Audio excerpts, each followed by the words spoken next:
I mean, what we all hope for aspirationally in the companies, the families we have, is everyone feels they can be themselves but also contribute to a larger purpose, have the impact, be acknowledged, be seen, and be in harmony.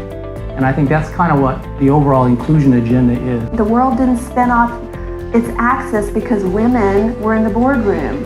I mean, we're not talking about putting dogs into the business. We're talking about half the human population who are in universities at a higher rate than men. Diversity often is seen as minorities versus the majority.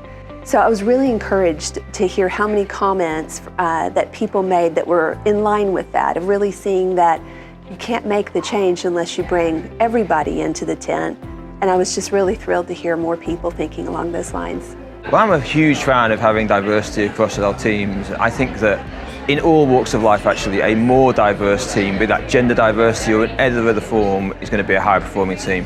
People are going to always perform better when they're happy at work. When you give them that environment where people feel they can express themselves, that's when you're going to get the best out of them. Despite our range of age, experience, background, there were some real similarities between our experiences.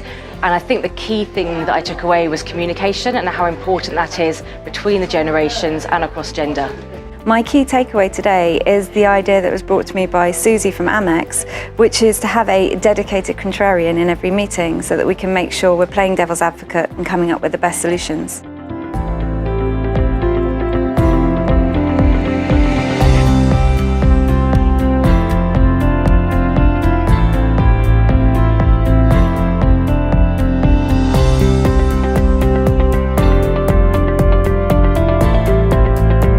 I mean, overall, I thought it was a very uplifting day. I really much appreciated the diversity of perspectives from multiple panelists, multiple companies, and their generosity of spirit and ideas. I thought it was a very open dialogue, and I learned a lot.